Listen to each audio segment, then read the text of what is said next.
ஆடனுடைய கதைகள் பாடு கதைகள் பாடு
சுடலை மாடன் என்று சொன்னால் அவன் வேற எங்கிருந்தோ வந்து மிக பிறந்த ஒரு ஆண்டவன் என்று யாரும் எண்ணிவிட வேண்டாம். ஆமா, சுடலை மாடன் என்பவர் யார்?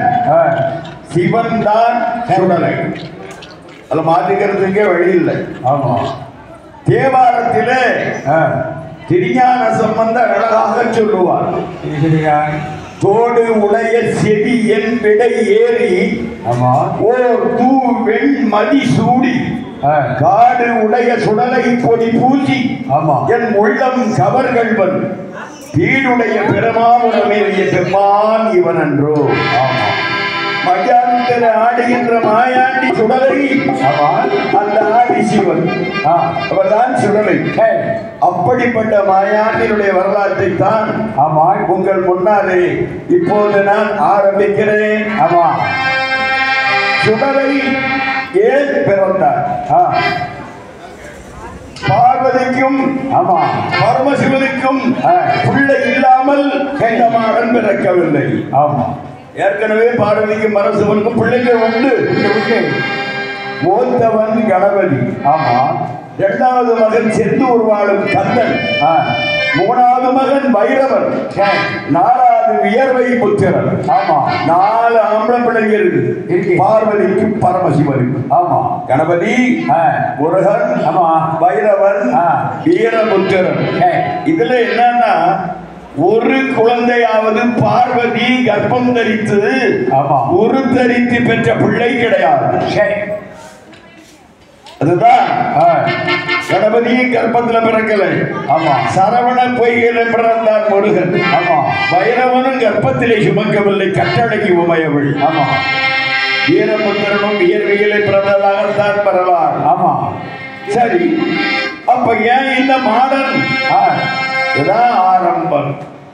மூத்த மகன் கணபதி இருக்கிறானே, ஆமா, 18 வயசாச்சு. ஆளு நம்மள சின்னமா இருப்பாங்க. ஆமா, ஊரெல்லாம் உலகம் எல்லாம் பிள்ளையாரை பத்தி ஒரே கம்ப்ளைண்ட். இப்ப இந்த ஆன முகம் வச்சுக்கிட்டு ஒரு ஆள் நடமாடுறாரு. ஆமா, பாக்குற பார்வையே சரியில்லை. சரி, நேரத்த காலத்து அவருக்கு ஒரு பொண்ணை கட்டி வச்சிருந்தாங்க. பார்வதியும் பரமசிவனும் அந்த ஓம்கார விநாயகனுக்கு உலகமெல்லாம் பெண் தேடி அடைந்தார்.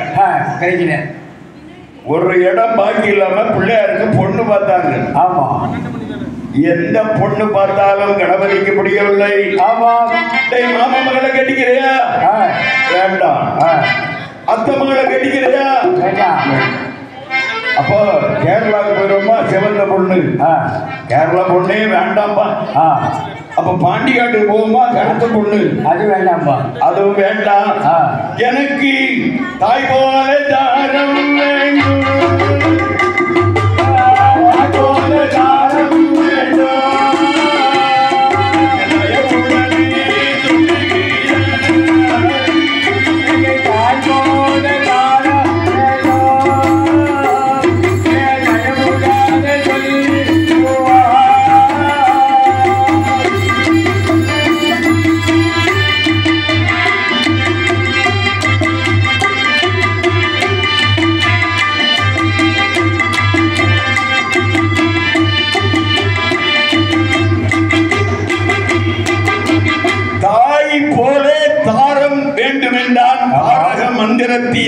அமைதியான ஓம்கார விநாயகர். ஆமா, உலகத்துல யாரும் இப்படி பொண்ணை கேட்க மாட்டான். சரி, மைனிய மாதிரி அழகா இருக்கணும்.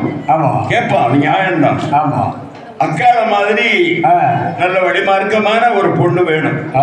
ஆனா பிள்ளையார் அப்படி கேட்கல, அம்மைய மாதிரி மனைவி வேண்டும் என்றான். தாயை போலே தாரம் வேண்டும் என்றான். அந்த ஐங்கரத்து விநாயகன் அழகு கணபதி. எங்கடா போறது? பார்வதியும் பரமசிவனும் கண்ண தள்ளாங்க, முடியல. சரி சரி, நீங்க பார்க்க வேண்டாம், நான் பார்த்துக்கிறேன் அப்படின்னு சொல்லி பிள்ளையார் இருக்கார் பாருங்க, கணபதி ஆத்தங்கரை, குளத்தங்கரை, 4 தெருக்கள் கூடிய நடுச்சந்தி. இப்படி போய் உட்கார்ந்த. ஏன் உட்கார்ந்தாரு? என்னைக்காவது அம்மாவை மாதிரி மனைவி வந்தால் நம்ம கட்டிக்கலாம். சரி, இந்த 2வது மகன் முருகன் இருக்கிறானே. நாரதர் ஒரு நாள் வருகிறார். உலகத்தை யாரு ஒரு பழம் தான் என்கிட்ட இருக்கு, ஞானப்பழம். இதை வெட்டியெல்லாம் கொடுக்க கூடாது. வெட்டினா அதனுடைய சக்தி குறைந்து விடும், அது தன்மை இழந்து விடும். சரி, முழுசா தான் கொடுக்கணும். அது எப்படி கொடுக்கறது? உலகத்தை யாரு முதல்ல சுத்தி வர்றாங்களோ அவங்களுக்கு ஞானப்பழம். முருகன் பார்த்தா உலகத்தை தானே சுத்தணும். அப்படிதான் ஜெட்டு மயில் இருக்கு, அப்படியே மயில் மேல ஏறி பறந்துட்டான். ஞானப்பழம் கணபதி அப்படி பாட்டு தலைய ஆட்டிட்டு இருந்தாரு. உலகம்னா என்ன? அன்னையும் பிதாவும் முன்னறி தெய்வம், அதுதானே உலகம். ஓட மட்டும் அம்மா அப்பாவை சுத்தி வந்தா ஞானப்பழத்தை வாங்கிட்டு போயிட்டான். முருகன் ஊரெல்லாம் நாடெல்லாம் உலகமெல்லாம் சுற்றி வந்து ஞானப்பழம் எங்கே என்று கேட்டார். அப்பா அம்மா அப்பா தான் உலகம்னா நாரதன் பழத்தை பிள்ளையார்கிட்ட கொடுத்துக்கிட்டான். ஓஹோ, அப்ப நான் இளைய பிள்ளை, எடுப்பார் கைப்பிள்ளை, எனக்கு ஞானப்பழம் இல்லை என்று சொல்லி வேண்டிய மாம்பழத்தை கணபதிக்கு அந்த வெள்ளி பனித்தலையர் கொடுத்ததற்கு ஆண்டியின் கோலமுற்று மமை மீது அமர்ந்த பழனி படைவி. பழனியிலே சென்று ஒரு கண் ஆண்டியாக நின்றார். இப்பதான் பார்க்கிறாள் பார்வையானவள். என்ன எண்ணுகிறாள்? ஐயா கையே எந்த பாலன் இல்லை, கதறுகிறாள்.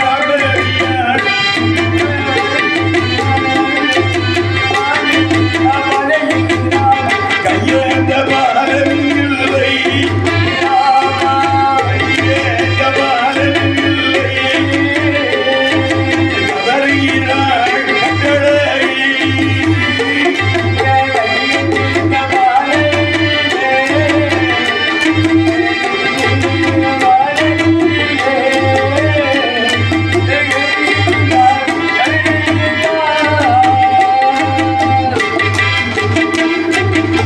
கையேந்த பாலன் இல்லை என்று கதறுகிறாள்.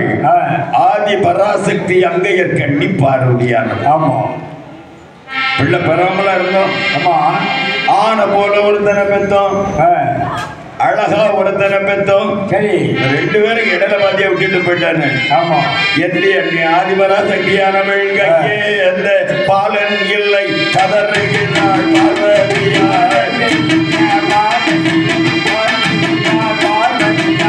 கையேந்த பாலன் இல்லை, பாலன் இல்லை, பாலன் இல்லை, கதறுகிறாள் பார்வதியாள். பார்வதியாள் பாலன் இல்லை, பாலன் இல்லை, கதறுகிறாள் பார்வதியாள்.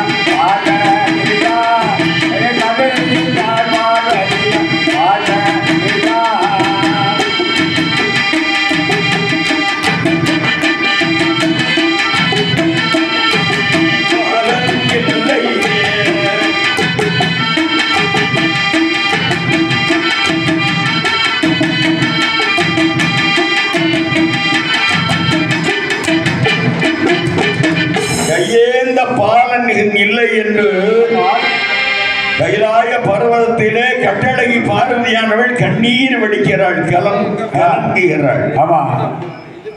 பிள்ளை வேண்டும். என்ன செய்கிறாள் தெரியுமா? என்ன செய்கிறாள்? ஆதி சிவனை எண்ணி பயங்கரமா தவம் இருந்தாள். எப்படி தவம் இருந்தாள்? ஐயா காற்று அடித்து மணல் பரப்பி காரம் செடி மேல் முளைக்க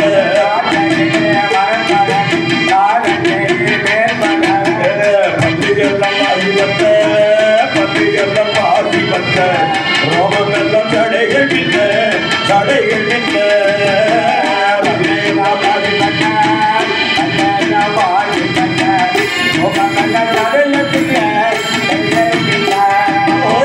பண்டையெல்லாம் பாதி வந்த பண்டையெல்லாம் பாதி வந்த ரோமம் எல்லாம் தடைகள் நின்ற தடைகள்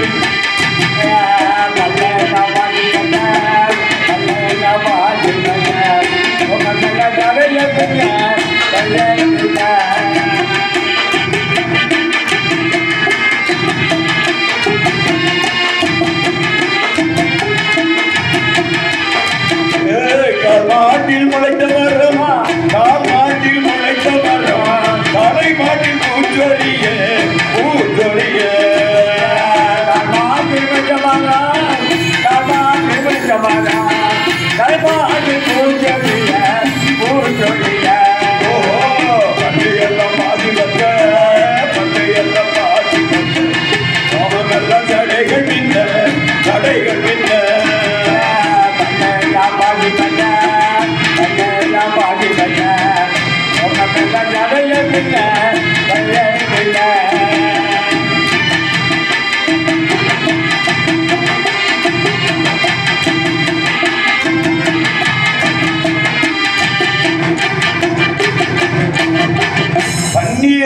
ஆண்டுகள் பாரதவம் இருந்தால் பத்தினியார். ஆமா, ஆதிசிவனை எண்ணி அருந்தவம் இருந்தார். 1 வருஷம் 2 வருஷம் இல்ல, 12 வருஷம். ஆமா, மரங்கள் எல்லாம் அப்படியே விதை போட்டு கால் மாட்டிலே முளைத்த மரங்கள் ஆதி பராசக்தி பார்வனுடைய தலை மாட்டிலே பூக்களை குலுக்கின. ஆமா, தலை மாட்டிலே முளைத்த மரங்கள் கால் மாட்டிலே பூக்களை சிந்தின. அது மட்டுமா, ஐயா கொண்ட இல சில குருவி கோடி கட்டி முட்டையிட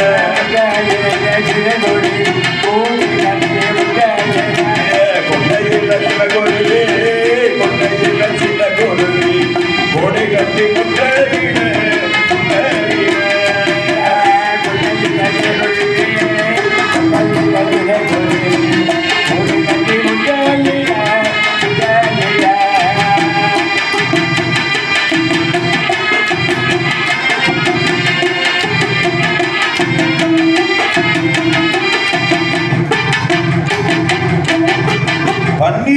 வருடங்கள் தவம் இருக்கிற போது பார்வதி தாயினுடைய கூந்தல் எல்லாம் சடைகளாக பின்னியது. ஆமா, அதுல குருவி முட்டை போட்டு குஞ்சு குறிச்சு போகுதான். ஆமா, வருஷம் பண்ணிருக்காங்களா? அர்த்தம், அதனுடைய அர்த்தம் என்ன? கடுமையான தவம் இருந்தால் கட்டளை. ஆமா, இறைவனை காண்பதற்காக கடுமையா தவம் இருந்தார். பார்க்கிறார் பரமசிவனானவன். ஆமா, நம்மை எண்ணி பார்வதி யானோடு தவம் இருக்கிறாள். அவள் எதற்காக தவம் இருக்கிறாள் தெரியவில்லை. ஆமா, ஓடு ஓடி வருகிறார். ஏ வாடி பெண்ணு உமையவளே உமையவளே உமையவளே வாடி பெண்ணு உமையவளே உமையவளே உமையவளே எரிக்கடி தவம் இருந்தாய் தவம் இருந்தாய் தவம் இருந்தாய் எரிக்கடி தவம் இருந்தாய் தவம் இருந்தாய் தவம் இருந்தாய்.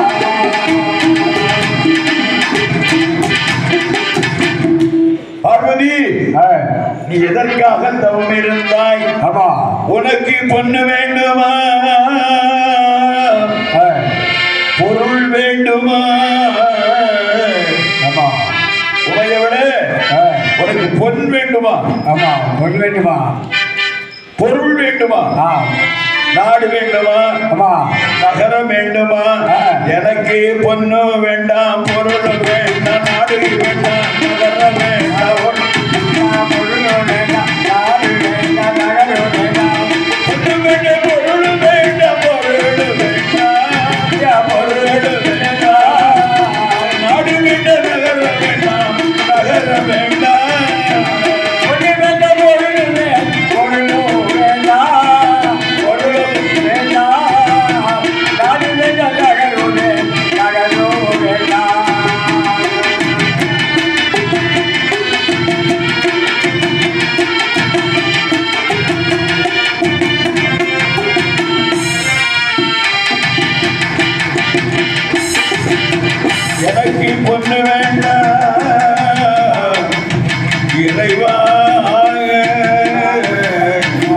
எனக்கு பொருளும்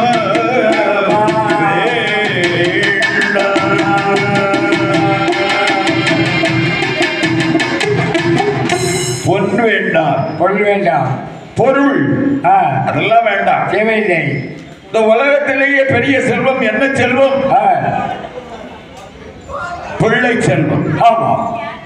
அம்மா என்று அழைக்கின்ற ஒரு அழகு செல்வம். ஆமா. தாயை என்று கூப்பிடக்கூடிய ஒரு தங்க செல்வம். திருக்குறளிலே வள்ளுவன் சொல்லுவார், குழல் இனிது, சரி, யாழ் இனிது, ஆமா என்பார் அப்படின்னு சொல்லுவார். சரி. யாரு? தம் மக்கள் மழலை சொல்கிறார். ஆமா.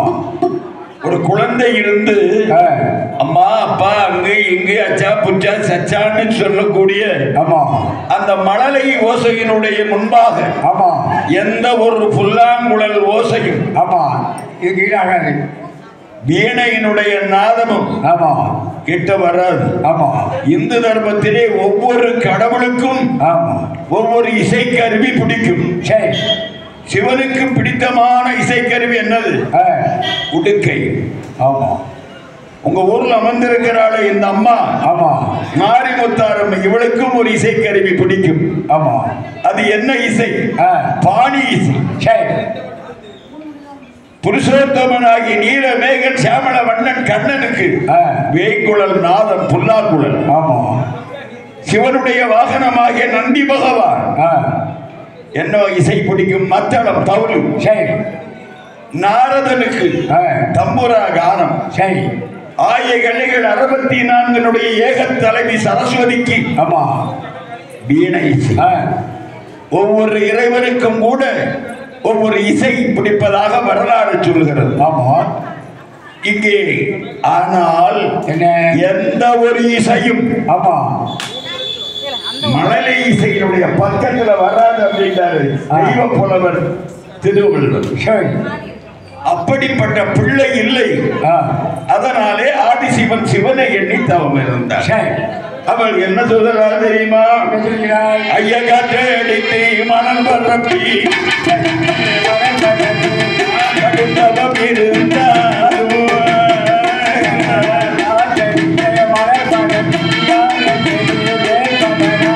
கட்டழகி பிள்ளை வேண்டும், பிள்ளை வேண்டும், பிள்ளை வேண்டாம். நீ கட்டழகி சொல்லிடுவாள், சொல்லிடுவாள். பிள்ளை வேண்டும், பிள்ளை வேண்டாம், ஐயா பிள்ளை வேண்டாம்.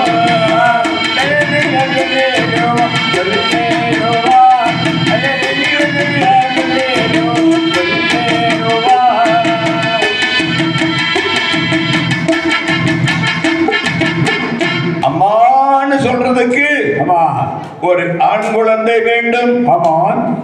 தாயேன்னு சொல்றதுக்கு ஒரு தயவு பிள்ளை வேணும். சரி. உமையவள் மகேஸ்வரி ஆதி பராசக்தி பார்வதி சிவனிடத்தில் கேட்கிறாள்.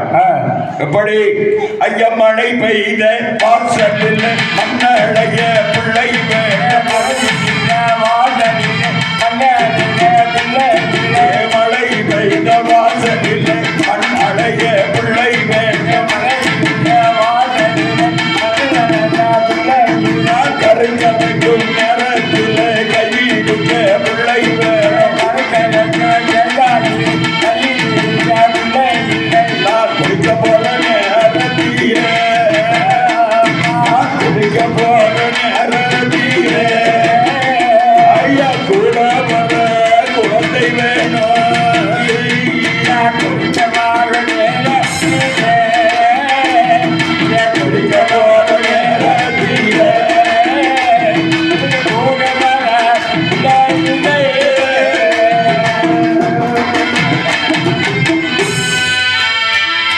எனக்கு மழை பெய்த வாசல் இல்ல.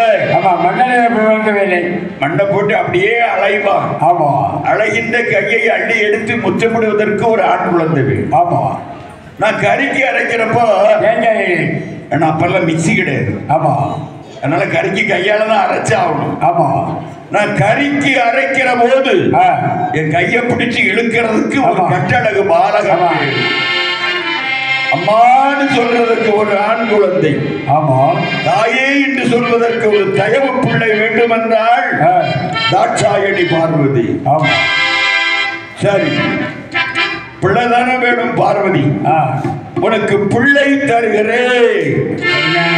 இந்த மாடங்க இதில் அங்கதான் இக்கன்னாவே உருவாகும். பிள்ளை கேட்கிறாள் பார்வதி. பிள்ளைதானே வேணும். ஆமா, கண்டிப்பா தருகிறேன்.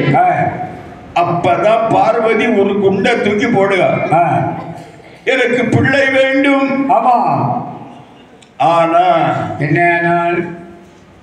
எப்படிப்பட்ட பிள்ளை வேணும்? உம்ம தயவால பிள்ளை வேண்டாம். அதுதான் பாட்டு. ஆமா, பிள்ளை கேட்கிறாள். ஆமா, ஆதி பராசக்தி பார்வதி. ஆமா, எப்படிப்பட்ட பிள்ளை வேணும்? பிள்ளை வேணும். எனக்கு புருஷன் இல்ல புத்தி இருந்தான்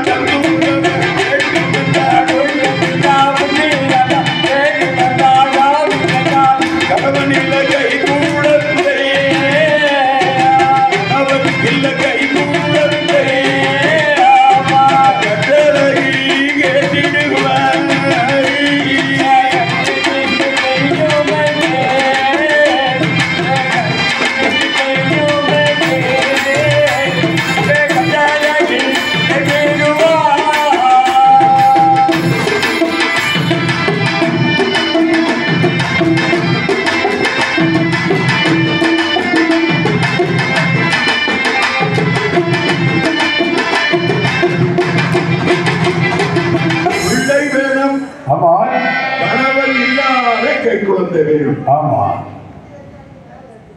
புருஷன் இல்லாத புத்திரன் வேண்டும்.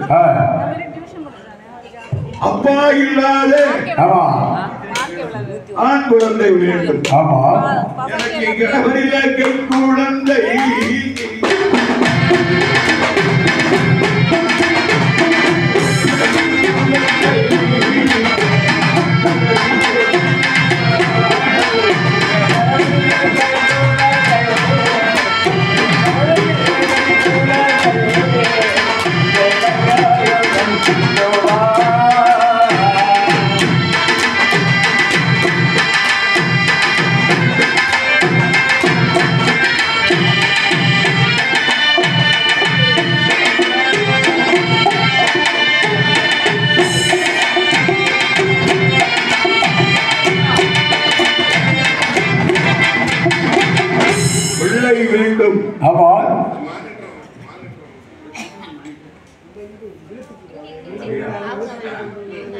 எனக்கு பிள்ளை வேண்டும். கணவர் இல்லாத கை குழந்தை வேண்டும். புருஷன் இல்லாத புத்திரன் வேண்டும். அப்பா இல்லாத இப்ப அவர் இல்ல ஆண் குழந்தை வேண்டும். பிள்ளை வேணும். புருஷன் இல்லாத புத்தர். உலகத்துல எது இல்லறம்? ஒருவனுக்கு ஒருத்தி, ஒருத்திக்கு ஒருவன், அதுதானே இல்லறம். அதில் தவழ்வதுதானே குழந்தை. ஆனால் இந்த ஆதி பராசக்தி அங்கேற்கண்ணி பார்வதி எதிர்மறையாக கேட்கிறாள். பிள்ளை வேணும். உம்ம தயவால வேண்டாம். எனக்கு கணவன் இல்ல கை குழந்தை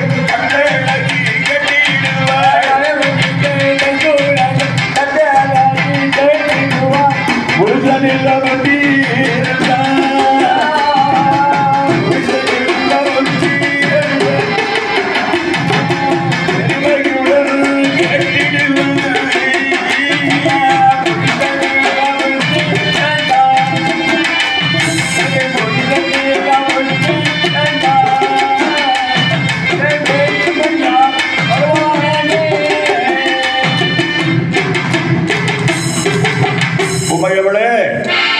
உலகின் தலைமகளே, ஒப்பற்ற மலை மகனை, நீ கேட்டபடி உனக்கு புருஷன் இல்லாத புத்திரன் தருகிறேன். கணவர் இல்லாத கை குழந்தை தருகிறேன். ஆனால் என்ன, நான் சொல்லுகிறபடி நீ நடந்து கொள்ள வேண்டும். எப்படி தெரியுமா? கைலாய பர்வதம், 1000 கால் மண்டபம். சரி. வடக்கு வாசல் சன்னதி. 1000 கால்னா என்ன அர்த்தம்? 1000 தூண்கள். ஆமா. எல்லா தூண்லையும் விளக்கு எரியும். சரி. ஆனா எண்ணெய் விடப்படாத விளக்குகள். ஆமா. எண்ணெய் விட்டாத தூண்டணும். ஆமா. ஐயா தூண்டாத மணி விளக்கு, தூண்டாத மணி விளக்கு, சுடர் விளக்கு எரிகுதையா.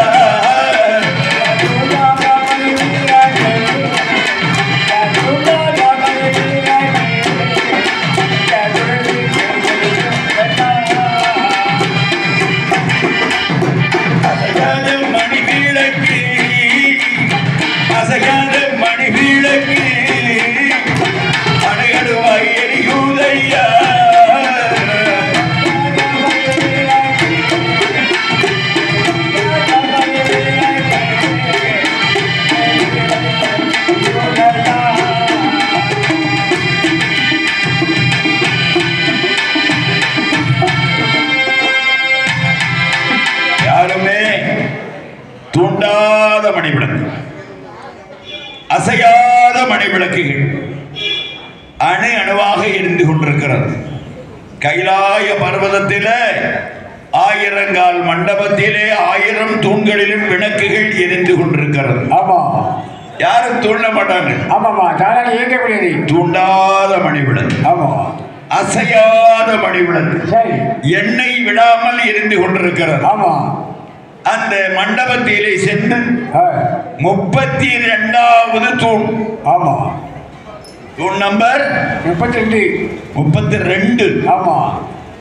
அதன் முன்பாக சென்று உன்னுடைய கண்ணிரண்டை மூடிக்கொண்டு கையிரண்டில் முந்தானையை ஏந்தினால் உமையவளே பார்வதி, நீ கேட்டபடி உனக்கு புருஷன் இல்ல புத்தி இருந்தால் கிடைத்திடுவான் என்று உரைத்தார்.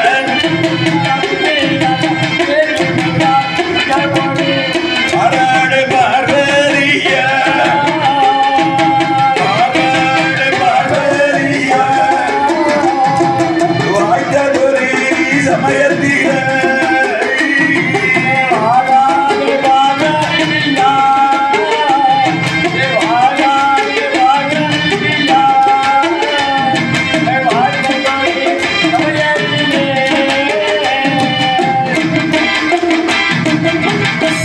பிள்ளை அதான கொள்ளையாசை. மறுநாள் காலையில மங்கையர் கரசி மரகதவல்லி அபிநய சுந்தரி அழகு மங்கை ஆடி பராசக்தி பார்வதி காலையில எழுந்தாள், நீராடினாள், நீண்ட கூந்தலை முடித்தாள், காப்பு விட்டாள், கையிலே கடையமிட்டாள், சீவி சிகை முடித்தாள், தலையிலே செண்பக பூவை சூடினாள். அங்கிருந்து புறப்பட்டு எங்கே வருகிறாள்? கைலாயம் வாராளையா, கைலாசம் வாராளையா, கட்டழகி உமையவளோ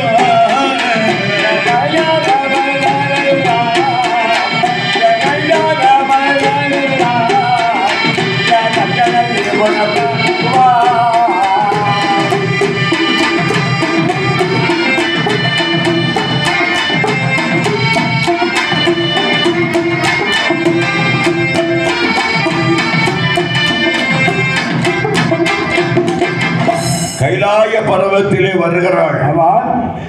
அங்கே 1000 தூண்களிலும் 1000 விளக்கில் எரிந்து கொண்டிருக்கின்றன.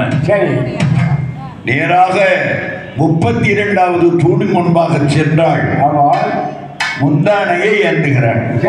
அப்படி முந்தானை ஏந்துகிற போது ஐயா செய்யாத மணி விளக்கை அசைத்து வைத்தார் சிவபெருமான். தூண்டாத மணி விளக்கை, தூண்டாத மணி விளக்கை தூண்டுகிறார் சிவபெருமான்.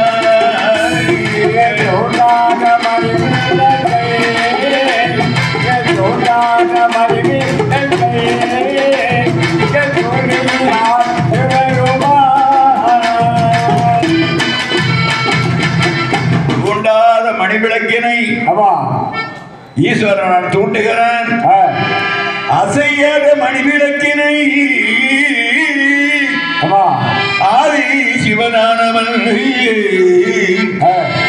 அசைத்து வைக்கிறானே அசைத்து வைக்கிறான்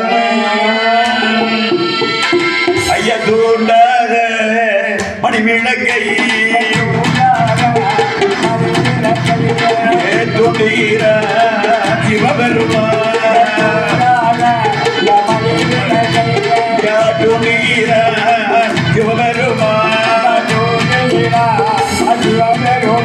ஐயா செய்யாத மணிவிளக்கை ஐயா அசைத்து வைத்தான் ஆதி சிவன் முத்து போட்டே சுடர நில முத்து போட்டே சுடர நில ஒரு முதலி விழுகுதையா முத்து போல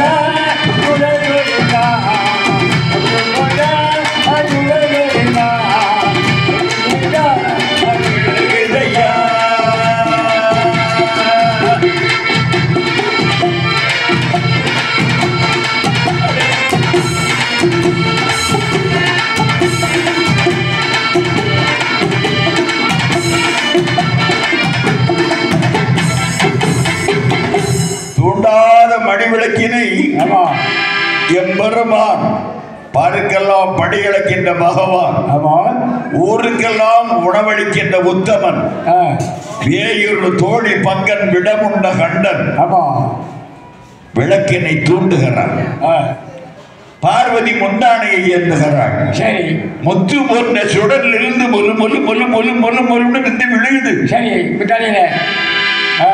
கூட்டி பிடித்தாள் கோமகள் மாமகள் மலைமகள் பாருங்கள்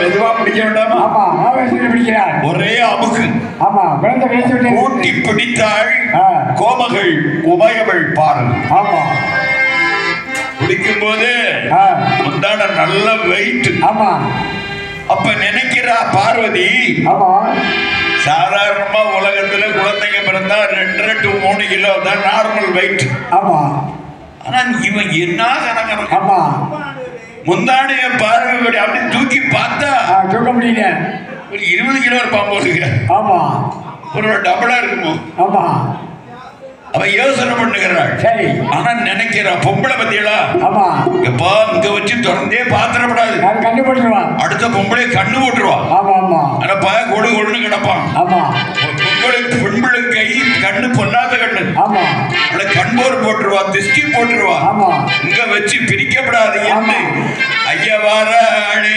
பார்வதியாள் வாய்த்ததொரு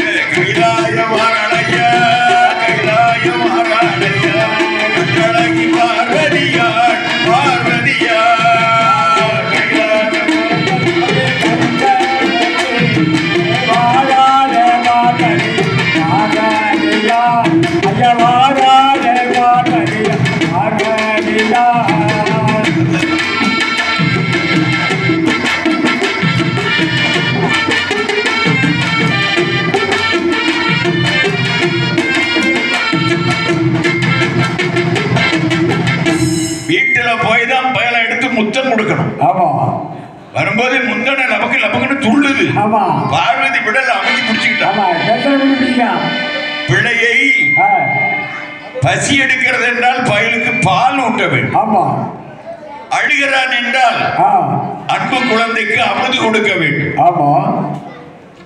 இந்த உலகத்திலே விலை கொடுத்து வாங்க முடியாத ஒரு பொருள் என்னது தாய்ப்பால் கழுதைய கூட காலை கட்டி பால் வாங்கிடலாம் எருமப்பால் 50-55 பசும்பால் வேணா 60 யானைப்பால் கிடைக்கும் ஐயப்பன் மலையில போய் புளிய பிடிச்சே பாலை கொண்டு வந்தார் தாய்ப்பால் மதிப்பில்லாத ஒரு பால் தாய்ப்பால் ஒழுக்கத்தை வளர்க்கக்கூடிய பால், உயர்வனை கற்றுக் கொடுக்கக்கூடிய பால், அன்பு, அறம், பாசம், பகுத்தறிவு இதையெல்லாம் ஊட்டுகின்ற சக்தி தாய்ப்பாலுக்கு தான். தாய்ப்பால் குடித்து வரக்கூடிய குழந்தைகள் தலை நிமிர்ந்து நடப்பார். அவனுக்கு எல்லாம் தெரியும்.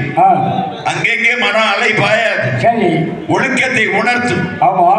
இன்னொன்னு விலை கொடுத்து வாங்க முடியாது. அன்னையினுடைய தாலாட்டு. காலம் கெட்டு போச்சு.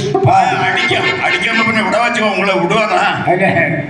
அந்த காலத்துல தாலாட்டு பாடி தாய்ப்பால் கொடுத்து பிள்ளைகளை அன்போடு ஆசையோடு வளர்த்தார்கள். அவன் அடிக்க மாட்டான். அவன் ஒழுக்கமா, நியாயமா, மதிப்பா, மரியாதையாக வளர்வான். நீங்க தாய்ப்பாலும் கொடுக்க மாட்டிய, அமல போட்டு பாட்டுல அடைச்சிருவிய, தாலாட்டும் பாடி அவனை தூங்க வைக்க மாட்டிய. அப்ப அந்த பையன் எப்படி வளர்வான்? அவன் ஒழுக்கமான வளர்வதற்கு நியாயம் இல்லையே. அவன் நீதியாக வளர்வதற்கு அங்கே அவனுக்கு உணர்வு ஊற்றப்படவில்லை. ஆக உலகத்திலேயே முக்கியமான விலை கொடுத்து வாங்க முடியாத 2 ஐட்டம், ஒன்று தாய்ப்பால், இன்னொன்று அண்ணனுடைய அழகு தாலாட்டு. இப்ப பாப்போம், யாரும் வருத்தப்படாதீங்க.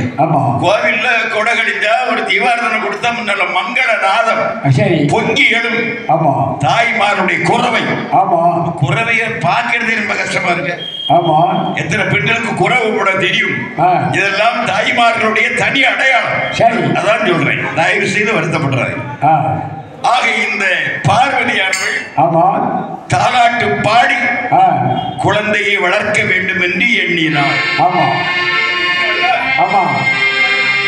பசி எடுத்தால் பால் ஊட்ட வேண்டும், அழுகிறான் என்றால் அமுது ஊட்ட வேண்டும் என்று அங்கையர் கண்டி அபிநய சுந்தரி பார்வதி என்ன கொண்டாள்.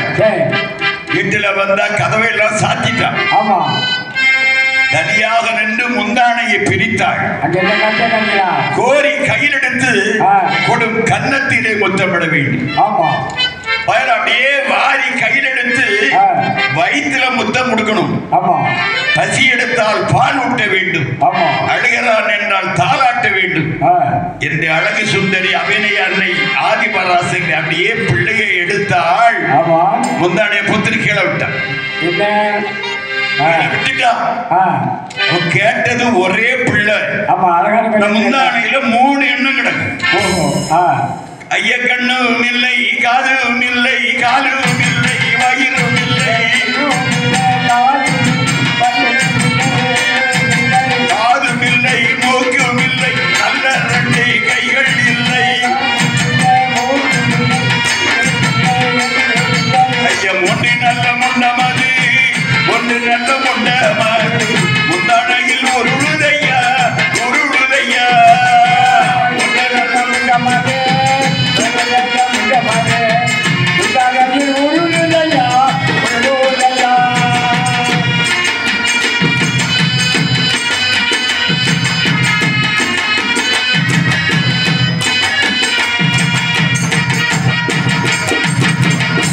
கேட்டது அம்மானு கூப்பிடுறதுக்கு ஒரு குழந்தை. அது ஆணவ பொண்ணு இருந்தா பரவாயில்லையா? சிவபெருமான் பயங்கரமான ஒரு ஆடுதான். தொந்தரவு வேண்டாம் தானே. புருஷன் இல்லாத புத்திரன் கேட்டோம். வயலுக்கு கண்ணு இல்ல, காது இல்ல, மூக்கு இருக்கு, மூக்குல ஒண்ணுமே இல்ல, காது இருக்கு, காதுல ஓட்டை இல்ல. 3 முண்டங்கள், முடமான குழந்தைகள், தடிங்க மாதிரி உயிர் இருக்கிறது, ஆனால் உறுப்புகள் இல்லை, அவயவங்கள் இல்லை. பார்க்கிறாள் பராசக்தி பார்வதி.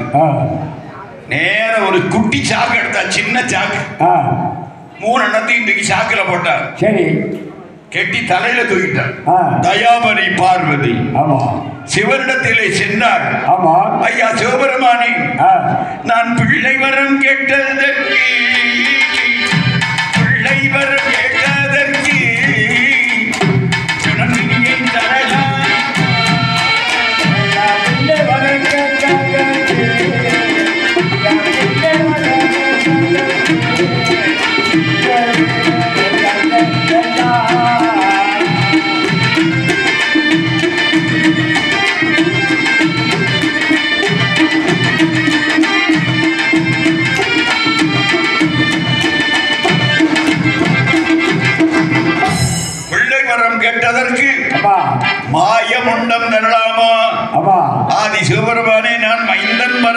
உண்பதற்கு 3 மடையனை தரலாமா என்று மண்டாடினாள் மங்கையர் கரசி அழகியன்னை பார்வதி. பார்வதி கோபப்படாதுங்க, வா, மெதுவா சொல்லு. புருஷன்கிட்ட எப்படி பேசணுமோ பக்குவமா பேசுமா, அடிச்சு கூடாத. சொல்லு, மெதுவா சொல்லு. உனக்கு காரணம் என்ன? ஐயா, உங்க தொந்தரவே வேண்டான்னு தானே நான் புருஷன் இல்லாத புத்திரன் கேட்டேன், கணவர் இல்லாத கை குழந்தை கேட்டேன். ஆனா இப்ப 3 முண்டத்தை தூக்கி தந்திருக்கிற ஐயா. பார்வதி, என்கிட்ட வருத்தப்படாத, நான் பொறுப்பு கிடையாது. சோறு இல்லை, கேளு, ஐ அம் தி ரெஸ்பான்சிபிள், நான் தான் பொறுப்பு. ஆனா கண்ணு மூக்கு வாயில்ல வயிறு இல்லைன்னா நான் பொறுப்பு கிடையாது. அதுக்கு பொறுப்பான ஒரு ஆடு இருக்கா, படைக்கின்ற பகவான் அயன் என்று சொல்லப்படுகின்ற பிரம்மன். உனக்காக நான் சிபாரிசு பண்றேன் என்று சொல்லி ஆதிசிவனானவன் என்ன செய்கிறான் தெரியுமா? ஐயவாறு மைய பிரம்மதேவ வார்த்தை கொண்டு சொல்ல கேளாய் என்றுரைத்த வேளையிலே ஏதுரைப்பான் பிரம்மனுமே ஓடி ஓடி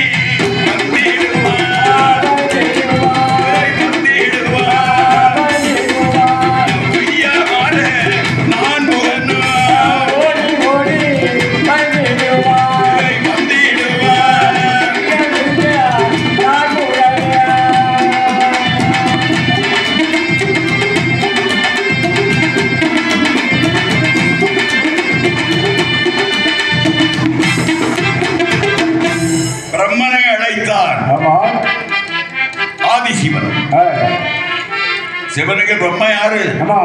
மருமகன். சரி, வந்தான் பிரம்மன்.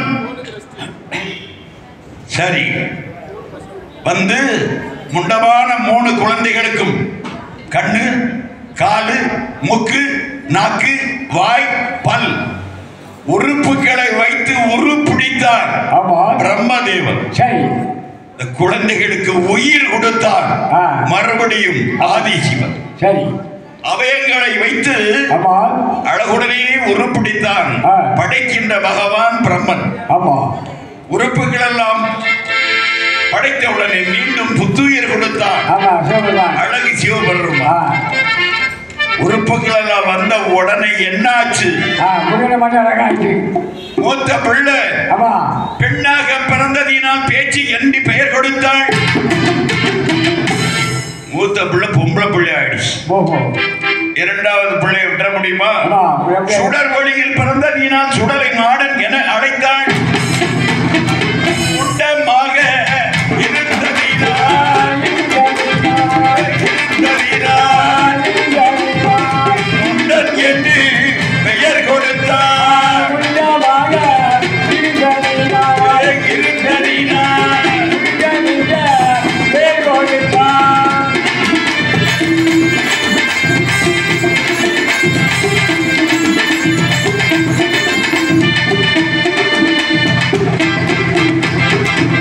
சுடர் ஒளியிலே பிறந்ததினால் சுடர் ஒளி மாடன். சரி, முத பிள்ளை பொம்பளை, இந்த மூக்கி கண்ணெல்லாம் வச்சு விடணும், பொம்பளை பிள்ளை ஆயிடுச்சு. சரி, பேச்சியமான அன்போடு அழைத்தார்.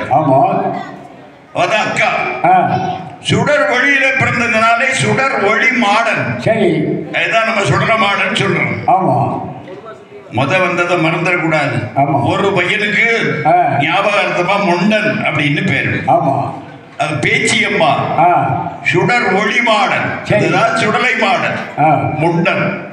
3 குழந்தைகளையும் அந்த அழகியன்னை ஆதி பராசக்தி பார்வதி கைலாய பர்வதத்திலே வளர்த்து வருகிறார். எப்படி? அத்தர் முனுகு ஜவ்வாது வாசனை மனம் கமலக்கூடிய அன்பு தொட்டில், மரகத தொட்டில், மாணிக்க தொட்டில், இந்த தொட்டில போட்டு 3 குழந்தைகளையும் தாலாட்டி சீராட்டி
எப்படிப்பட்ட வயிற்று வலியால் துடிக்கின்ற குழந்தை கூட கிரைப்பாட்டு கொடுத்து பிரயோஜனம் இல்லை. நல்ல பாடு, ஒரு தாலாட்டு பாடுங்க பார்ப்போம். சரி, இதுக்கு கர்நாடக ராகம் நீலாம்பரி ராகம். ஆமா, அடிரோடு சொல்லுங்கப்பா, அப்படியே மறந்துவோம். சரி, இந்த கிரைப்பாட்டு பாடிஸ் எல்லாம் என்ன இருக்கு? 70% அல்கஹால் இருக்கு அதுல. சரி, ஒரு சங்கம் மாட்டினோன்னா அவன் தலை சுற்றி படுக்கணும், அவ்வளவுதான். ஆமா, ஆனால் அன்னையினுடைய தாலாட்டு அப்படி இல்லை. குழந்தை மைமறந்து தூக்குவோம். சரி, உறங்காத கண்ணுக்கு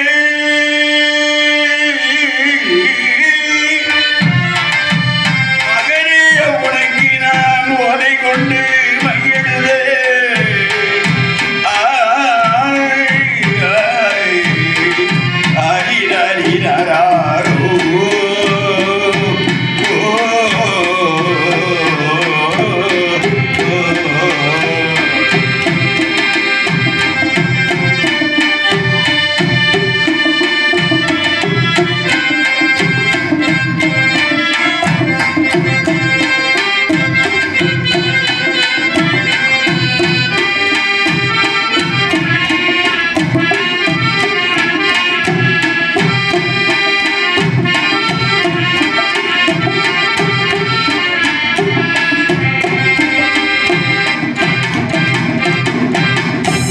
கொஞ்சம் மொழி சொல்லும் கிளியை எழுது கோமள தாமரை மலரே.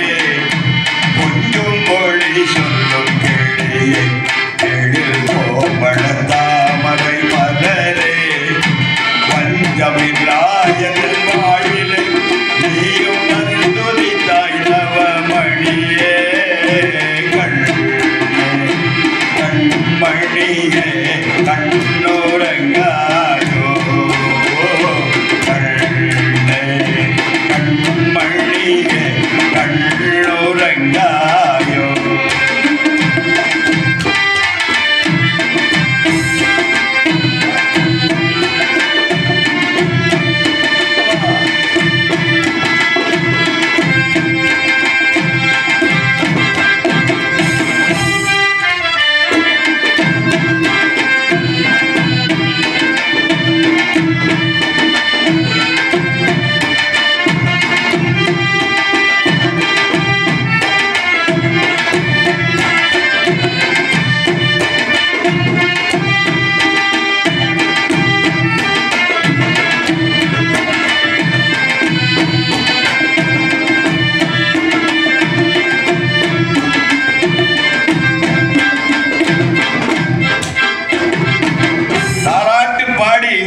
குழந்தையை வளர்த்து வருகிறாள் பேச்சியம்மா மாடன் முண்டர்.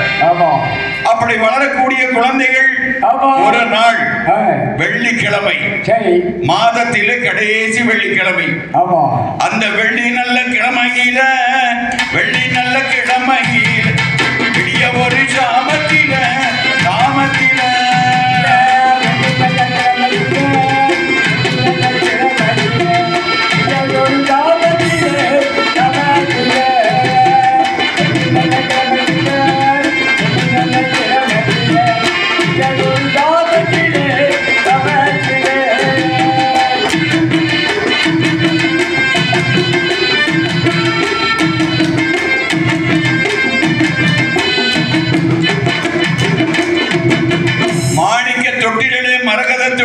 பார்வதி தேவியானவள் பேச்சியம்மா மாடன் முண்டன் 3 குழந்தைகளையும் தாலாட்டி பாடி தூங்க வைத்துவிட்டு அவளும் சென்று அயர்ந்து தூங்கி விடுகிறாள். அப்படி தூங்கிய பிறகு அன்னைக்கு கிழமை வெள்ளிக்கிழமை. ஆமா. மாதத்துல கடைசி வெள்ளிக்கிழமை, ஒடுக்கத்தி வெள்ளிக்கிழமை. ஆமா. நிசப்தமான வேலை. 3 குழந்தைங்க தூங்குது. பேச்சியம்மா, சுடலை மாடன், முண்டன்.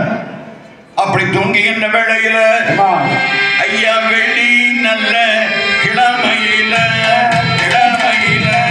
விடிய ஒரு தாமரையில வெள்ளி கிழமையில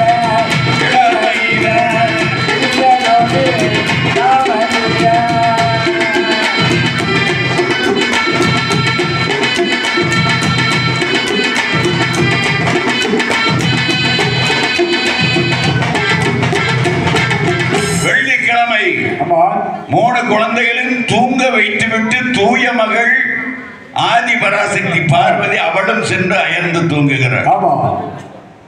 ஒரு குழந்தை வளர்க்கறதுக்கே ரொம்ப கஷ்டம். நீங்க 3 பேச்சு சுடலை முண்டன்.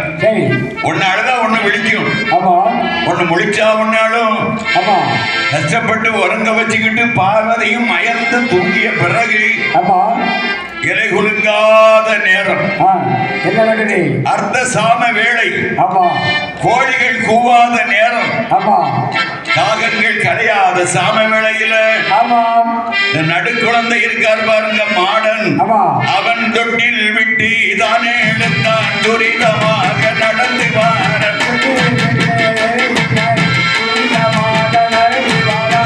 தொட்டில் விட்டு தான் எழுந்தான், தொட்டில் விட்டு தான் எழுந்தான், துரிதமாக நடந்து வரா, நடந்து வரா.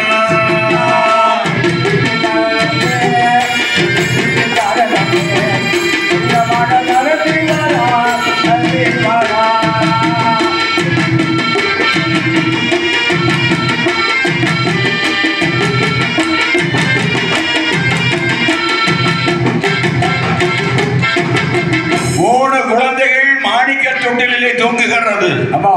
நடுக்குழந்தை சுடலை மாடன் மட்டும் தொட்டிலை விட்டு எழுந்து துரிதமாக நடந்து அவன் எப்படி வருகிறான் தெரியுமா?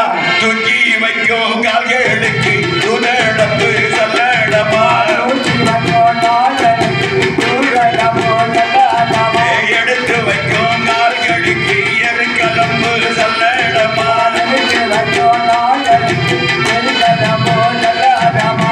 மாற்றி வைக்கும் கால்களுக்கு மாற்றி வைக்கும் கால்களை மல்லிகைக்கு சல்லடமா சல்லடமா, மாற்றி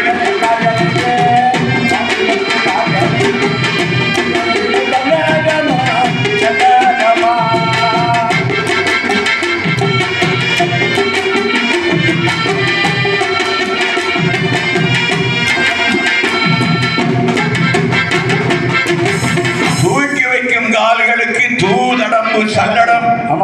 அப்படியே தொட்டிலை விட்டு எழுந்தான் சுடர் ஒளியிலே பிறந்த சுடலை மாடன். கைலாய பர்வதத்திலே மாணிக்க தொட்டிலே தூங்கிக் கொண்டிருந்த சுடலை அங்கிருந்து புறப்பட்டு இப்ப எங்கே வருகிறான் தெரியுமா? நேராக எங்கே வருகிறான்? கைலாசம் நான் கடந்து கண்டிச்சான்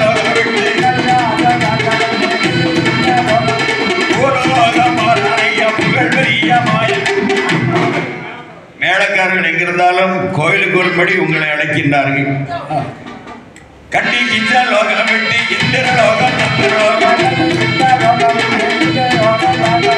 வாகிமுட மண்டபமா வாகிமுட மண்டபமா வருடன் சவிட்டா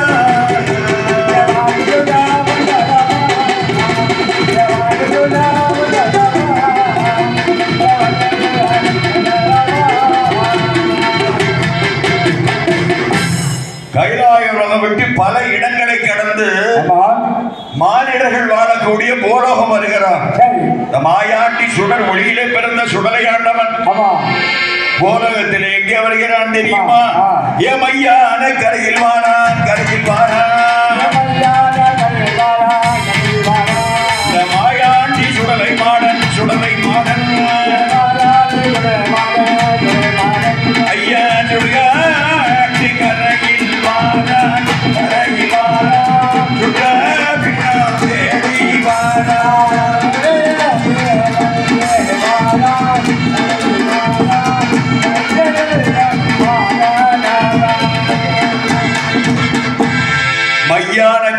வழியிலே வருகிறார் மாயாண்டி சுடலை ஆண்டவர். சுடுகாடு தேடி வருகிறார். மணிவிளக்கிலே பிறந்த சுடர் ஒளி மாடன் கைலாசத்திலே கட்டழகி பார்வையான அழகாக தாலாட்டு பாடி தூங்க வைத்திருந்த குழந்தை. இப்ப வெள்ளிக்கிழமை விடிய ஒரு சாமம் அர்த்த சாம வேளையிலே தொட்டிலை விட்டு எழுந்து நாமெல்லாம் வாழக்கூடிய போலோகத்திலே வருகிறார் புகழ்பெரிய சுடர் விளக்கிலே பிறந்த சுடலை ஆண்டவர். மையானம் என்றால் என்ன? செத்த மானிட பிணங்களை எரிக்கின்ற காடு சுடுகாடு. அதான் மையானம். ஆண்டி அங்கதான், அரசன் அங்கதான் வந்துதான். நல்லவன் நல்லவன் செத்தாலும் சுடுகாட்டுக்கு வரணும். கெட்டவன் எல்லா கோயிலும் வில்லடிக்க போறான் வில்லுப்பாட்டுக்காரன். நான் செத்தாலும் அங்கதான். ஆவி போனவின் அத்தோனை வேறும் எரிக்கின்ற காடு ஐயா சுடுகாடு. அங்கே ஆண்டிய அரசன் நல்லவன் கெட்டவன் மன்னவன் மடையன் வித்தியாசம் கிடையாது. எல்லோரும் வந்துதான். அப்படிப்பட்ட மையானத்திலே வருகிறான் எம்பெருமான் மணிவிளக்கிலே பிறந்த சுடலை மாடசுவாமி. அங்கே வருகின்ற வேளையில பிணங்கள் எழுந்து கொண்டே இருக்கிறது. இந்த உலகத்திலேயே சமமான ஆட்சி நடக்கிற ஒரு இடம் சுடுகாடு. வில்லுப்பாட்டுக்காரன் இப்படி எல்லாம் உண்மையை தான் சொல்றேன். அங்க நல்லவன் கெட்டவன் பெரியவன் சின்னவன் யாராக இருந்தாலும் இறந்தவர்கள் எரிந்தாக வேண்டும். அதுல மாற்றி கருத்தே இல்லை. அதான் கண்ணதாசன் அழகா சொன்னானே, வீடு வரை உறவு சொந்த பந்தங்கள வீட்டோடு சரி சத்தனைக்கு வருவான். பாடி எப்படான்னு எடுப்பா குளிக்காமலே போயிடுவான்.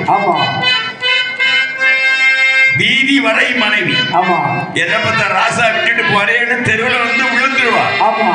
விட்டுருங்க பாக்கும் எங்க போயிருவா. வீதி வரை அதுக்கு மேல போக மாட்டாங்க.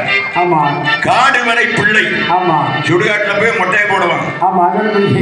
நம்ம அப்பா நம்மளை வளர்த்து ஆளாக்கினார். 2 நாள் அவர் கூட இருப்பானா கடைசி வரை யாரோ. அப்படிப்பட்ட இடம் சுடுகாட்டு. அந்த சுடுகாட்டின் கரையில் வாரா சுடுகாட்டின் கரையில் வாரா சுடலை நல்ல மாடசாமி.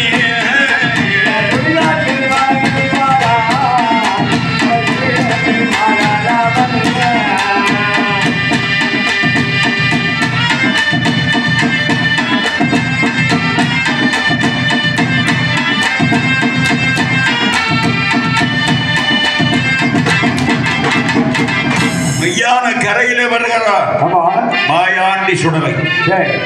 சுடுகாடு தேடி வருகிறார். சுடர் வழியிலே பிறந்த சுடலை மாடசுவாமி. பிணம் எரிகிறது. ஐயா சந்தன கட்டையில சவமிருந்தி வெகுதையா. ஐயா பின்ன நல்ல கட்ட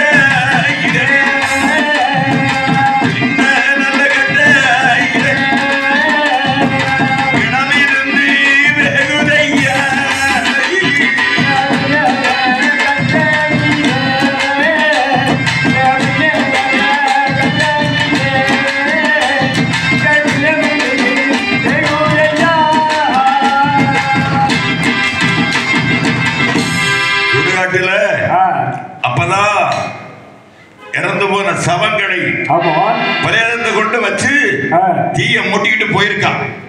பிணம் எரி சந்தன கட்டை அப்பெல்லாம் சீப்பா கிடைச்சு. பின்னங்கட்டை ஏன்னா எண்ணெய் சத்து உள்ள கட்டைகள் அப்படியே பிணம் கவான்னு பிடிச்சி எரியும். அந்த சந்தன கட்டையில் சவம் இருந்து வேகிறது. பின்னங்கட்டையில பிணம் இருந்து எரிகிறது. எப்படி எரிகிறது? ஐயா வயிறதில தீபி எடுத்து வானம் எல்லாம் புகையிழந்த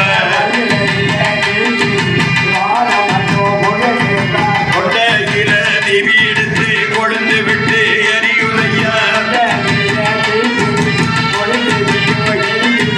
ஐயா பார்த்தானே சுடலை மாடன், பார்த்தானே சுடலை மாடன். அவன் பாவ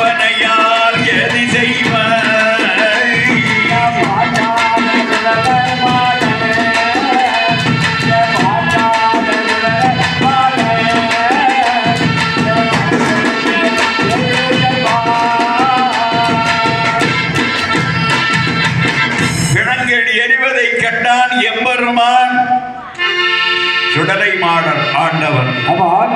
பாதி வெந்து வேகாத மாதிரி இருக்கு. பாடி சரி. சவம் ஆமா. பிரேதம் ஆ. பாதி